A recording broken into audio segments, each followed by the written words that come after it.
Welcome to the Art of Healing podcast, the podcast that is dedicated to helping you connect with your mind, body, and spirit. This is Charlize, physician and Reiki master, and thank you so much for joining me. I would like to remind you that although I'm a physician, the information you receive in this podcast is for educational and entertainment purposes only. You can find my full disclaimer at my website, www.healingartshealthandwellness.com. If you like what you hear on this podcast, sign up for my weekly newsletter. Check your show notes for more information and for the link to sign up. Thank you.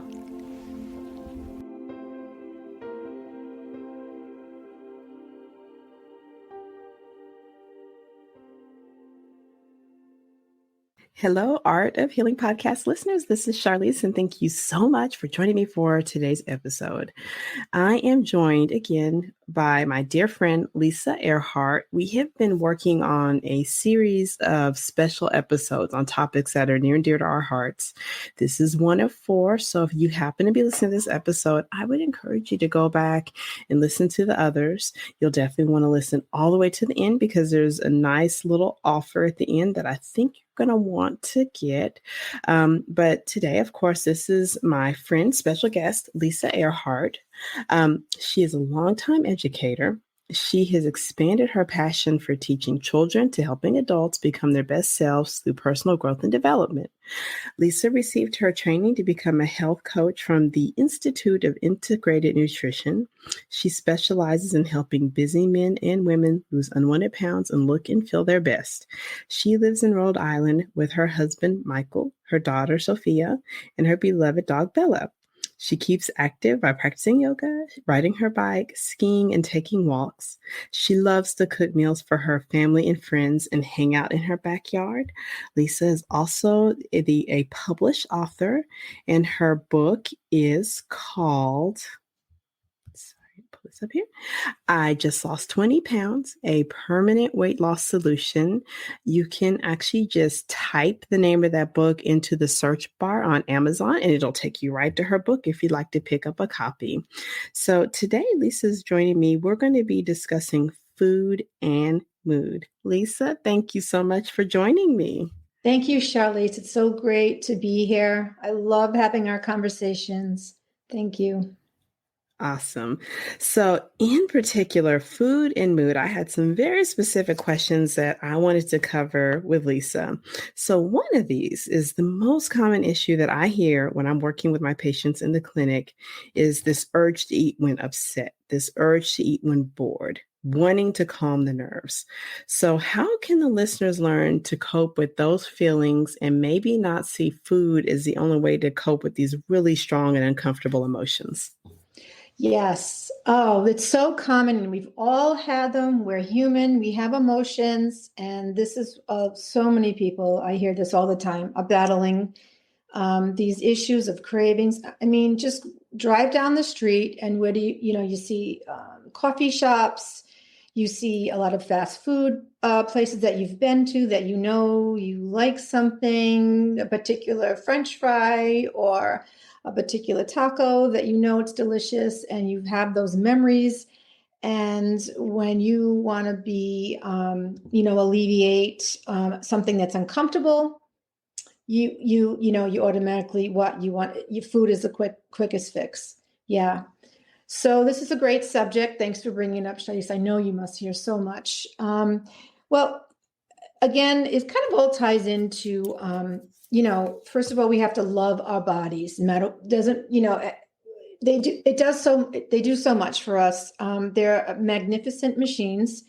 And what's happening when you have these cravings, there's a reason, okay? Because our bodies are like, they're like biocomputers, right?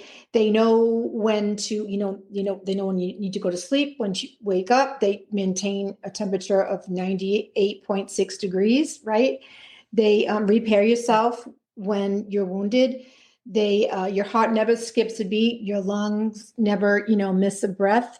So when there's, something imbalanced, what your body, it wants to make that internal adjustment to keep you balanced. Hence the triggers, right? So that's basically, it's telling you that there's something unbalanced. And I just I'll speak a little bit about this if there's any of your listeners. I'm sure they're interested. This is why they're listening. But I've learned a lot, even like through yoga. If you're familiar, a lot of what the whole purpose is to it's a mind, body, spirit exercise, and holding the poses has done so much for the mind and spirit, for me anyway, than just plain getting into shape, which I thought it would be for me 15 years ago, but it's so much more. And this is where I'm going to with that. It's because I've learned to become more comfortable with being uncomfortable through holding poses in yoga. And why I bring this up is that's the same thing that's going on with these triggers. Just it's your body speaking to you saying, something is going on. And instead of that, quick, you often hear fight or flight response, but that seems to be, a lot of genre that's going on right now. But just taking a pause and just going and just settling in and saying, okay, what's going on? Are you overtired? Well, maybe you need more sleep. Maybe that has to be a focus. Maybe that you have to go to bed a little earlier. Well, how do you go to bed a little earlier? Maybe you have to eat earlier. Maybe you'd not have to be on your computer late at night. I mean, that's a whole different podcast for a different day, but I'm just bringing it up as an example of your body's telling you something, and kind of just take a second, just take a moment, not a second, but just take a moment and just, being, uncomfortable, being comfortable with the uncomfortableness. And that is a muscle that you have to build. And that's why I reverted back to, yoga, because I've learned that through yoga. I mean, I see people who do these incredible exercises. Like I ride my bike, but I meet people at the end of the bike path who have rode their bike twice as long as I did. I'm not, I've done my exercises. I was always athletic through high school, as a child, and through high school and college. And I don't want those grueling exercises anymore. I want to be at a comfortable uncomfort. And I guess I admire people who can, go and just run for miles and miles and miles, or bike more, for more miles than I can. But I guess the point I'm getting across here is just, getting that for you, whatever that sweet spot is, to be a little uncomfortable with the uncomfort, so that you can determine and dive into what's really going on. And so that you can create more balance in your life, because your body, you have to love your body. Your body is, it's an amazing, amazing machine. So starting off with just, not hating yourself, not, what's the word I'm looking for? It's escaping me, but just turning it around and saying, wow, look what my body's doing for me. Not, oh my God, I can't control it. First we have to start there as appreciating it, and then just being a little uncomfortable in that uncomfort, and then diving into, what's going on. What's that imbalance? Is it work? Is it family? Is it sleep? Relationships? Is it you don't have enough free time? How can you make adjustments so that we can disempower this craving, or this immediate reaction towards getting something that we're not going to feel good about in an hour from now, if we, have that fast food hamburger, or that 800 calorie coffee drink with, that, has all these, cream. I don't even, I'm so out of yeah. touch with that stuff. Whipped cream and chocolate and caramel swirl. And, it's great when you're having it, but it's fun. But then hours later, you might not feel so good with it. I'm going to share with you, Lisa, one of the things that when I'm working with my patients, it is, of course, because patient privacy, you can't like tape these, but one of Mm. my favorite activities to do with patients, we call this, we're going to kill that food. So what I'll, well, we're going to kill that Oh, food. you don't So waste any time. what I'll ask is like, I'll ask, is there a particular food that is like you keep going to, and so and it's interesting because I've already told them we're gonna kill this food, we're gonna take Mm-hmm. this, so I'll just ask for an example of like what's the one thing you have every day and you can't get away from, and so what'll come up is like what you're saying, the fancy coffee drink that Mm-hmm. when you get into it actually has about 800 calories. So Mm-hmm. I'll pull up whatever I can find the nutrition label, and then we'll just dive into how much sugar's in it, how many calories are in it. We'll actually dive into how there's no vitamin A, or like like no vitamin C. There's no vitamin B. There's no nutrition in that drink. It's just pure sugar and calories. And then with the patient, I will actually sit in silence for a few minutes, in an uncomfortable, brutal, painful silence. And then I'll ask them, okay, do you still want that? Mm. And Mm. it's, I mean, I'm laughing when I do it because no one's ever laughing when it's going on, but it's like, yeah, let's kill that food. So, Yeah, because my especially that you think it's a drink. And you think, how could this drink be so many 800 calories? calories. What Yeah. once you start looking at it, it's Yeah. amazing. Yeah. Yeah. So, my next question for you, Lisa, is how can we tell if a certain food is really making us feel worse? Mm-hmm. Because we've been discussing this, how, we can start to rely on food for reward, or we get this emotional tie Right. to it. But Mm-hmm. how can we start to like shine a light on the fact if we've got this habit, maybe it's like Mm-hmm. taking us the other direction? Like, how do we figure that out? Yeah, yeah. Again, you have to get real with yourself. You have to realize, okay, when you're not jumping out of bed, you should be able to, if you don't have any uh, impact by any like emergent illnesses, you should be able to jump out of bed. You should feel alive. Yeah. That's the normal way of getting up. If you're having a hard time waking up, um, if you're having a hard time getting going, if you're not focusing, you feel foggy. Foods definitely have an impact. If you're getting you're tired midday, yet the food, it definitely can affects your energy level, no doubt. So it's not about I'm getting older, and I not so much, because I know a lot of people who are older and are very energetic. Hmm. So so it's getting real in how you're feeling and what foods what foods are really working for you. And it you know even the rule of thumb is eat the rainbow, right? Like the colorful foods, even if you're not looking at the taking apart a food and looking at the ingredients and all that, just knowing that the real foods, real foods, carrots, leafy greens, the darker the color, the more it's going to be nutritious and have the vitamins that you're looking for, versus something that is lighter in color. And you will feel the difference. I used to, when I was younger, even when I was a kid, I must have had an interest in this, because I used to, like I said, I used to play sports, and I used to get very tired, and I was very frustrated with it, because I knew I needed the energy to play this sport.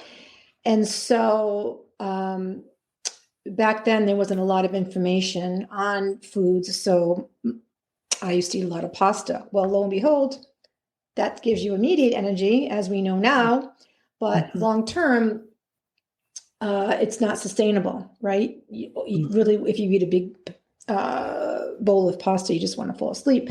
So yeah, I noticed that didn't work, but I noticed that if I ate spinach, I just had this energy, and it was like the next day. It wasn't immediate. It was like the next day, and my friends would kid with me, call me Popeye or olive oil. But yeah, back then I knew there was something. I just connect. I knew that there's something with this. Yeah, yeah. It's funny how it kind of what you do in your life has always spoken to you. You just you just have to recognize that. And in this case, it was pretty funny. But yeah, the darker, the bright colored foods and will definitely give you the energy that you're looking for, and the whole grains too, because there's some carbs aren't all bad. There is good. I do feel like I do need some carbs I do need some carbs to get me through my mornings. That's me. Everyone's a little bit different. We're all individual, but I know that works for me in the morning. So I do oatmeal works for me. And it's not colorful, but I would throw some fruit in it. But just that, eating that general rule of eating the rainbow and make sure that the greens are the spinach or kale. I trick my family. I've thrown it in meatballs before. I do. I put it in chili. You chop it up. You That's a can't good even taste idea. it. Yeah, That's you a good can't even idea. taste it in a lot of dishes, especially the kale cooks nicely. So I'll throw it in, and when I say throw it, I do, because they don't, unless they're listening to this podcast, they don't know it's there. So it works. Yeah, it works as far as, cooking for a family of picky eaters. Yeah. That's super important, because a lot of folks do have really particular eaters they need to provide for. So I actually really like that tip of like hiding these healthy things in something else, like the meatballs or something like that. Oh, that is awesome. And that was actually going to lead me to my next question: is how do we know if something we're consuming, eating, or drinking is actually helping our mood? Because in the way you just described, it's not going to be that rapid, fast, boom, boom, I eat it and boom. It's a longer thing. Like when you were with your sports, switch to more spinach, your energy was better, not the next hour, 2 hours, the next 24 hours. Yeah, a lot of times you'll feel like you'll crave. Okay, so now I think we've hit on this, how common it is too, like having a lot of sugar will cause a craving for okay, so like red meat may cause you to crave a lot of sugar. So if you have you might suddenly find yourself wanting dessert after having a beautiful piece of red meat. Why is that? We can get into the as we talked about the imbalances, your body's that, as we talked about before, your body's this beautiful machine that always is trying to keep you in balance. And that's also goes for the food you eat. So sometimes you may have that yin yang in balance. So, eating the extremes, like a very salty food, very sugary food, a lot of coffee, alcohol, red meat, the miso, those extreme foods, you're going to want, it'll crave the opposite extreme. Versus if you just, if you're having more, I don't want to call it bland, because I do like it, foods that are more balanced. We talked about the whole grains, the healthy oils, olive oil, fruits, nuts, fish, that those type of foods don't cause that imbalance. They're more balanced foods. And as you begin to eat these balanced foods, you're going to want more of these balanced foods. When you go to the extreme, you're going to just kind of bounce back and forth and between salty foods and sugary foods, hence the salted caramel. That's Oh, why oh yeah. Oh that's yeah. the salty Yeah. and sugary. And then you just kind of, and what you're doing, you never balance. So you're just kind of going back and forth, draining your energy because you're just kind of, you never balance. So you want to eat more of that food. So it's really just staying in the middle. When I say middle, not the extremes, and eating more foods that, obviously the whole foods that jumps out at you, right, as being healthier, but there's also, it decreases your cravings for salt and sugar. And I noticed that too.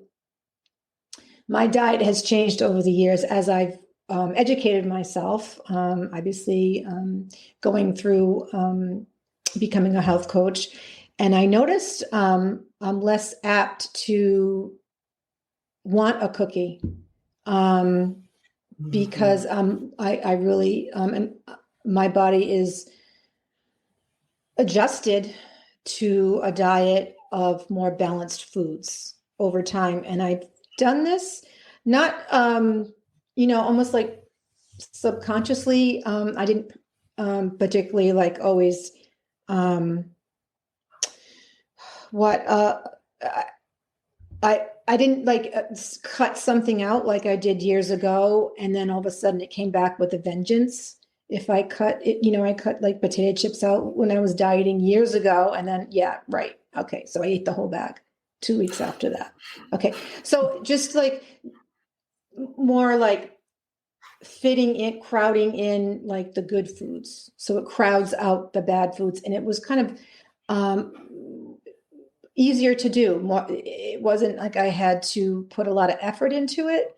The effort came when I was food shopping, and I enjoy food shopping. I'm very picky about where it's, to me, that's something I look forward to now.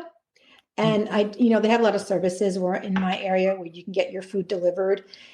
And I enjoy going.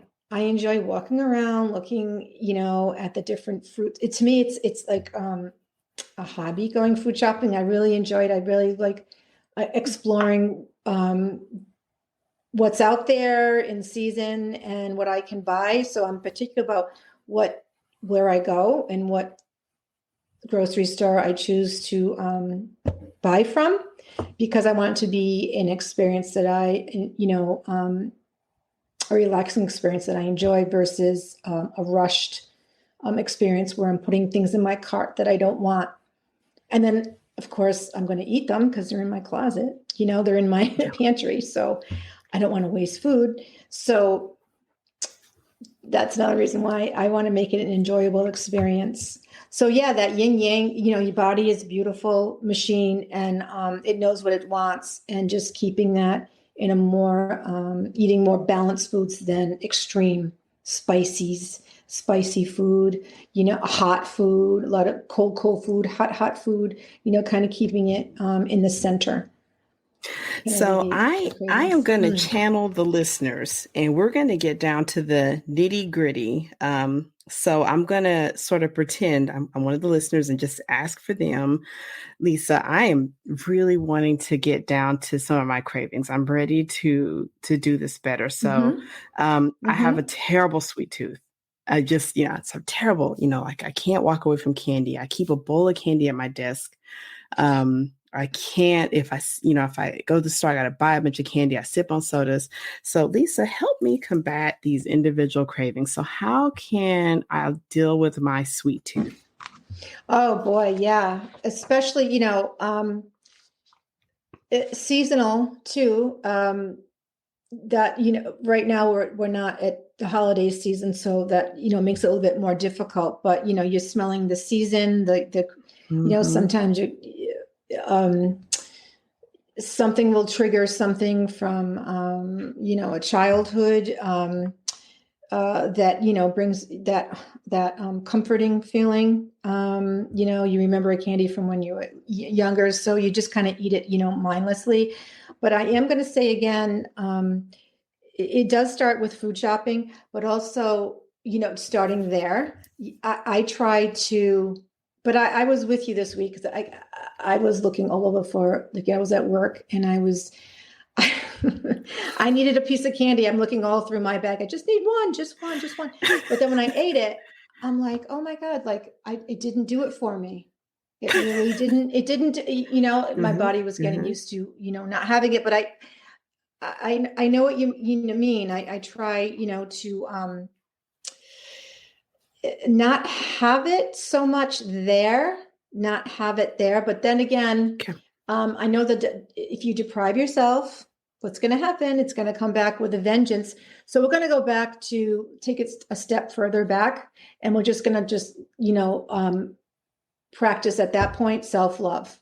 You're going to, Mm-hmm. because like I said, I can remember it was just 2 days ago, and I'm looking through my bag, and I'm like, where is that caramel candy I knew I had? And of course, I didn't have any more. So it really made me, think about this for a moment. So what I'm talking about, I just experienced a couple of days ago. But really, it's about, loving yourself. Like, okay, I'm okay. Everything's going to be fine. I'm going to make it through the day. I am enough. Just saying, to yourself, you're enough. You're enough. You're doing the best you can. You're human, and just really putting yourself first. And because you're craving that emotion that's coming up, that's uncomfortable, and just I keep a now ice cold water. It's funny because in the warmer months, I don't want ice cold water. It seems like I just want temperature water. But now my body needs that cold sip of water when I feel like that. And then I find myself, I said, well, I like to put some fruit in it, like a lemon or a lime. I know I've explored with strawberry in season or mint, but that really, that minute away, just taking a sip of cold water, really it really, I needed to it just needed to be calmed down, really. Did I really need that sugary candy? No, I just needed to calm down. So just knowing, here's a simple phrase, just knowing you are enough. You are right where you're supposed to be, and you are doing the best you know how to do right now, and that is enough. And if other people aren't seeing that way, then that's their stuff. It's not your stuff. That's their stuff. That's their emotions. That's some of the things that they may have to work out at that moment. So So how yeah, about that's if definitely, it's a tricky. So how yeah. about channeling another question? I gotta have something crunchy. I need to have something salty. It's been a long day, Lisa. I've had a Mm-hmm. long day. I gotta have Mm-hmm. something really, really salty right now. That's my craving. So how would you say that I can soothe that kind of, I need a crunchy, salty something right now? How could I answer to that craving? Well, there's other crunchy foods. There's carrots. I I bought, edamame. That is a little bit, it kind of helped my, would help mine. It would help the salty craving you're craving for, and something like a carrot or celery, though it's may help the crunchiness, but it takes a little preparation, right? You would have to, that definitely needs to be like refrigerated, and it would need preparation because they're not so, let's face it, the good foods are not, they're not easy to get to, right? Because they're not packaged that way. So it's a matter of Mhm. putting a little more effort into preparing for these times. There are some obviously nuts, but almonds um, that may work, but not too many. Meaning, because they can be very filling or be high in calorie. But a dozen may work. for that immediate craving. So that's, and it may not work all the time, but if you did it and you were successful once or twice, keep in mind that you're building that muscle. You're building that muscle to break down that craving, okay, deconstruct that craving. So it does take time. It's not going to happen immediately, but just notice when you've conquered, because that's big. It seems so little, but if I know I was battling, I battle it all the time. That's why I'm going to speak. I'm not, trust me, I am not perfect. I go through it all the time. And I wanted a glass of wine after work. But I said, I'm going to make myself a tea instead. And you would think I, just, became Miss America, because I was like, wow, look what I just did. I conquered this. I didn't have the wine. I had the tea instead. But that's what you have to do. You have to reward yourself and say, wow, this is like a step forward. And you have to recognize when you've conquered this stepping stone, because you're building that muscle to continue to move in the right direction for you, for yourself, for your body, to make yourself healthier, to feel better, because there's only one of you. So one more craving. Let's say now I am craving something cold and something sweet. It's a hot day. I'm in the Midwest, so it's still hot here. We're getting up to 90 degrees. Let's say I've had run a bunch of errands. I've been running around. I'm sweating. I'm hot, and I really want something cold and sweet. So how do you think I could be planning ahead to deal with that craving? Yeah, the same. You know what? You've got to have, and it may be definitely water. I mean, I know I'm going back to water every time, but there's also sparkling. There's so many different brands now about sparkling water. I've tried just about all of them. Yeah. I can't say that I like one more than the other. It's just like if you prefer like something that's more fizzy than not, I feel like that's the difference. But it does, as far as the flavors, I feel like they're all, for me anyway, they're all pretty good. But that again, planning, and that's a better choice than I know something cold, but those cold can't. They're very cold, and it does combat that. You want that coldness, so and it's not unhealthy for you. So, the waters, definitely the waters, but make them more interesting. I know I'm repeating myself because I'm not excited too. When I, just a glass of water, it's not exciting. But if I see it all fancy with like lemons and limes, that's a little bit more exciting than just to, see it in a plain glass. So, that you're taking care, you're doing something, right? You're still doing something for yourself. You're not ignoring it, but yet, those are very tricky because it is hot. And then I'm seeing more and more had conversations about having the water with the electrolytes in them. I've heard people say that they are more satisfying than the bottled water, though I'm a proponent of the filtered. We have in my area decent water. Actually, I have well water that I really enjoy. But even with that, it's filtered.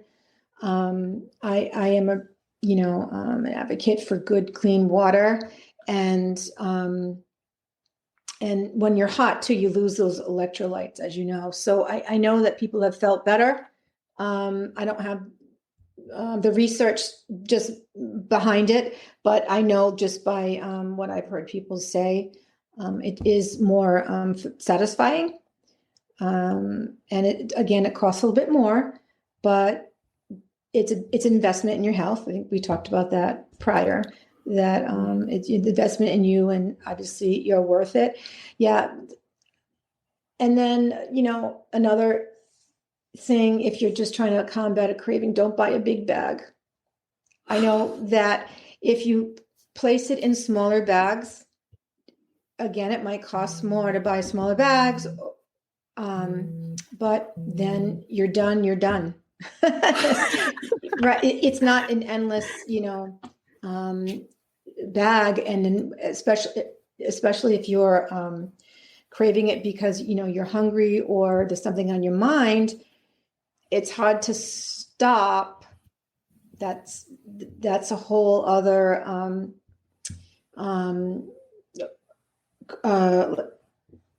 energy that you have to propel, right? Versus if you just had a small bag, then you are settling in that hunger, but yet there's an end point. So that could help too. A smaller portion. So, Lisa, this has been amazing working with you for these episodes. This has been, I have personally learned so much in just my own day-to-day habits, and I know the listeners have learned so much.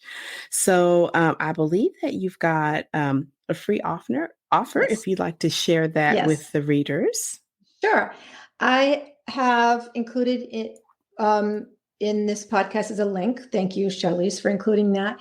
And basically, it is just a quick outline of 8 steps on, in any order you can, and just, ideas that you can implement into your daily routine to lose those, and I call them pesky pounds. It could be 5 pounds, 10 pounds, depending upon where you feel that you want to be, because it's all about where you want to be. It's not about anything else. And it's easy ways that you can incorporate in your daily routine. And you can, like I said, you can do 1 of them, 2 of them, 3 of them, whatever it calls out to you, whatever it's going to fit in your life. So I feel that it will be helpful for your listeners. And where can the listeners find you? Especially anyone that maybe is ready to take that next step. Maybe they're ready to go a little further with this. Where can they find you? Yes. I have a website with just my name, Lisa Earhart, and the last name is spelled, it's lisaearhart.com, and the last name is AIRHART. The same name would be my handle for an Instagram. And I am on my Facebook that's dedicated to more information about health, would be Health Coaching by Lisa. So those are the 3 places you can find me. Yep. But I post different information when I feel like my audience might need it, because if I hear a lot of common concerns. And your book, Lisa. Yes. And my book, yes, I just lost 20 pounds. I had just, it's now on sale also on Amazon for your listeners too. So it's just for a short time, it's $2.99 on Amazon. So they can enjoy that. Yes, I had just that's great. done. Yeah, I just and I just had that price just decreased, so they can grab the book also. Listeners, thank you all so much for joining us for this special episode. This is a series of 4 episodes. So if you only caught this one, but you want to hear the other ones, simply tune in to wherever you're listening. And depending on where you're listening, you can stream these episodes at healingartshealthandwellness.com. There is a tab you can stream each one of these episodes without a download. You can find this podcast on Google Podcasts. And in addition to Lisa's book being on Amazon, you can now find the Art of Healing podcast on Amazon. We're now there. You can simply search under the search tab and find these podcasts available. Listeners, thank you so much for listening. And I would appreciate it if you found this episode or any of the series helpful. If you want to leave a rating, that is so very helpful. And then I would also encourage the listeners, if you'd like to stay in touch, just search anywhere in the show notes and I'll let you know where we can stay in touch. Lisa and I are going to work together again, and I think it's going to be really exciting. So I think you'll want to stay in touch. Thank you all so much, and I'll see you next week. Bye-bye. Thank you so much for joining me for this episode of the Art of Healing podcast. Once again, this is Charlize. You can find out more about me at www.healingartshealthandwellness.com. Did you know I have a blog as well as online courses? Check your show notes to sign up for more information about healing arts, health, and wellness. Thank you. Please feel free to share this episode with your friends, family, and loved ones.